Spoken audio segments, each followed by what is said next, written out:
Halo teman-teman semuanya, ketemu lagi dengan saya. Yarisnya kemarin laku ya, dari 89 juta jadi 94 juta. 5 juta lumayan sih, dapat audionya aku ambil semua, JBL-nya dan powernya jadi 2 jutaan. Jadi untung 7 juta. Sebelumnya Yaris Elanya itu dari Jazz 65 juta jadi 86 juta. Oke, sekarang dapat Jazz ini kita dapatnya 70 juta. Kita jual sementara 76 juta karena santai. Nanti kalau sudah mulai puasaan kita coba turunin ke 75 juta, semoga aja laku karena platnya mepet juga di bulan 5 tapi tahunnya 2026. Dari depan seperti ini teman-teman, Jazz GD3 lagi-lagi memang kacang goreng nih mobil. Jadi meskipun aku nggak worth it untuk teman-teman beli, tapi mobil ini tetap worth it untuk dijual belikan. Sebenarnya kalau buat dipakai terus-terusan aku agak worry ya pakai ini, karena ini mobilnya ya seperti yang aku bilang, seperti dulu-dulu penyakitnya cukup banyak. Jadi kita harus benar-benar waspada untuk mencari Honda Jazz. Dari depan seperti ini ya, ini velgnya nggak tahu pakai apa, 15 inch, bukan bawaan Honda Jazz tapi kayaknya Honda juga, tapi entah dari Honda apa. Seperti ini ya kondisinya. So far body-bodinya ya umumnya Honda Jazz tahun segitu, tapi ini sudah dicat ulang ya. Lampunya harus ganti 400.000.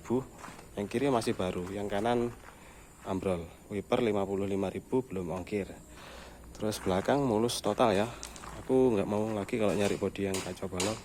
Ini so far cukup clean ya, atapnya juga cukup bersih. Spoilernya entah apa ini. Spionnya semuanya fungsi. Buat teman-teman kalau nyari Jazz memang harus cari yang elektrikalnya nggak terlalu banyak PR ya. Ini so far spionnya nggak ada yang patah-patah ya, jadi semua work dengan normal. Kalau kemarin kan patah-patah itu. Untuk interior seperti ini, kaca filmnya belang, yang itu kenapa 80% ya, yang lain 40. Ini mau aku ganti sendiri karena kemarin beli 3.000 rupiah, masih sisa banyak banget.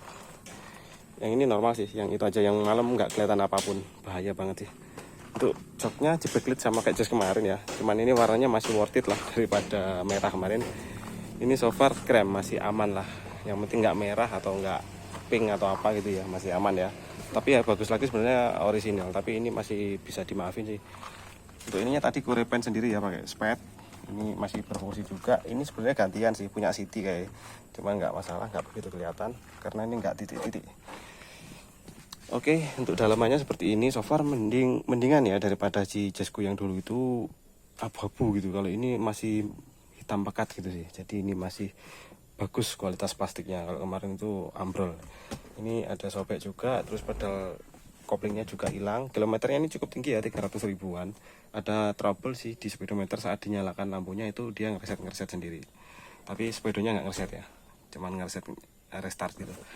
Untuk AC-nya so far normal ya, tapi seperti biasa ini rawan pecah-pecah. Ini sudah ada pecahan dikit dan ini masih berfungsi juga ringan.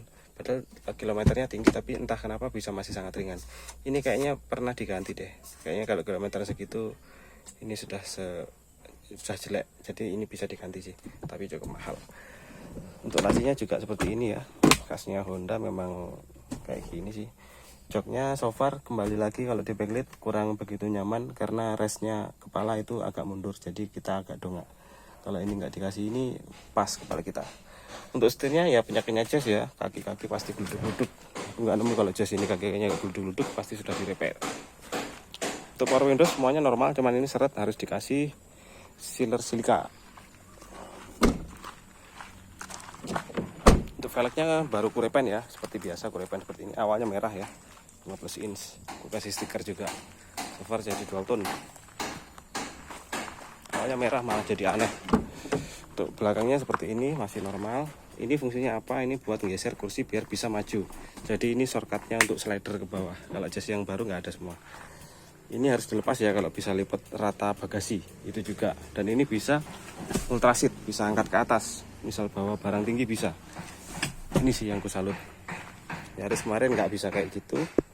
Dan ini bisa rata bagasi, tapi harus lepas headrestnya. Lepas headrest baru nanti bisa dikasih kasur. Ini bagasinya luas banget ya. Yaris nggak ada obat sih, kalah jauh Yaris. Yaris tuh kayak beri.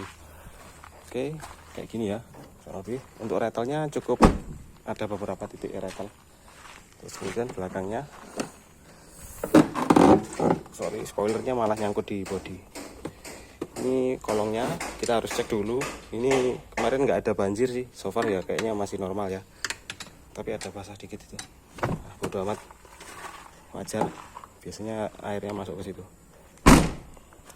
gitu ya. PR-nya cuman di sini minornya. Terus knalpotnya racing harus diganti juga sebenarnya kalau mau standar banget. Terus kalau untuk interiornya di sini karena manual ya, jadi ada koplingnya. Aku susah kalau ngevlog pakai manual karena harus ngopling dan pindah gigi, jadi kayaknya nggak ngevlog pakai ini. Tapi aku high click aja mumpung masih ada unitnya. So far Jazz GD3 aku nggak berani worth it buat teman-teman ya, karena PR-nya sangat banyak sih kalau menurutku. Meskipun pas kita dapat unit nggak ada PR itu, tapi ada potensi dapat PR pas kita pakai.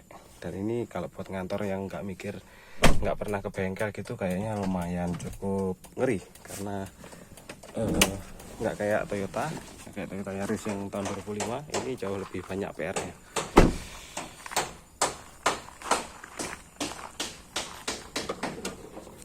Kita coba ruang mesinnya sangat kotor banget. Ini harusnya sebenarnya harus di salon ya, harus di clean up biar kelihatan lebih bersih. Namun itu juga butuh biaya. Aku mau clean up juga takut, karena ini mobil tua, takutnya nanti disemprot malah ambrol semua, nanti malah kongslet. Jadi tak biarin aja lah. Kayak gini, so far mesinnya nggak begitu ada rembes parah sih, harusnya rembes karena Jazz aja rembes lagi ini. Ini ada bypass di sini, ada selangnya di sini yang serang ke throttle-nya di bypass ke sana. Propos soalnya. Ini pasti pakai air nih. Pasti pakai air, tapi radiatornya nggak buntu ya. Jadi so far masih working. Tapi ini ya seperti bom waktu ya, nggak bisa kita pakai lama.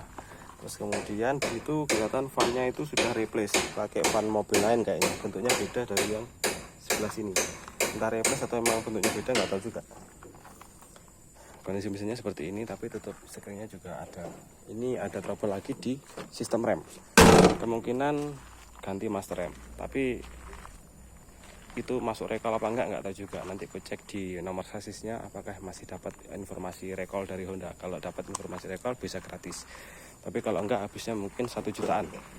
Master remnya kena itu karena saat kita rem itu ambles, remnya nggak bisa nggak dangkal, remnya dalam.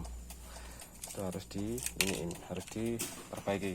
Nanti aku bilangkan ke yang beli, misalkan ini belum sempat dan ini sudah laku, aku bilangi sama yang beli kalau master remnya harus di repair, karena itu mengandung sistem safety. Jadi aku nggak mau nutupin kalau memang itu nggak bagus, aku nanti bilang ke orangnya, soalnya itu bahaya. Oke teman-teman, mungkin video pertama first impression pakai Jazz GD3 ini kayak gini ya. Aku nggak bisa pakai karena manual, jadi nggak bisa ngevlog sambil megang HP. Beda sama Matic. So far aku biasa pakai Matic, pakai ini jadi ribet banget, kayak diperbudak mesin ya. Kita susah di jalan kayak ke motor faction gitu ya. Kalau pakai Matic kan kayak bawa Vario gitu sih. So far nggak worth it ya mobil manual sebenarnya, tapi untuk Jazz ini lebih worth it yang manual ya, lebih worry free karena kita nggak mikir Maticnya, karena ini mobil yang CVT jadi cukup riskan banget. So itu dulu ya videonya buat kali ini teman-teman. Yang buat nyari Jazz ya kondisinya seperti ini, kalian bisa pertimbangkan sendiri. Mobil ini memang menurut saya cukup ganteng ya daripada mobil yang lain. Oke teman-teman, jadi kalian kalau budgetnya 70 jutaan, memang Jazz ini salah satu mobil yang cuman worth it ya, nggak ada pilihan lain kalau menurut saya. Ayla masih di atas ini ya, sekarang Ayla lagi naik, tapi kalau untuk worry free nya saran saya tetap Ayla daripada ini. Tapi kalau kalian ngejar good lookingnya, Jazz ini memang ganteng sih. Daripada Ayla memang ini lebih worth it. Tapi nggak bisa di upgrade ya kayak Ayla kemarin yang jadi Agia GR 2022, ini nggak bisa. Berarti ini ya sudah gini doang, nggak bisa diapa-apain. Dijadikan VTEC pun habisnya mahal banget, karena bumper dan bumper belakang itu mahal. Belum stop lampnya yang VTEC itu juga mahal. Pokoknya banyak yang mahal. Itu jadi susah untuk di upgrade ya. Jadi itu aja teman-teman. Terima kasih telah menonton. Jangan lupa like, share, dan subscribe.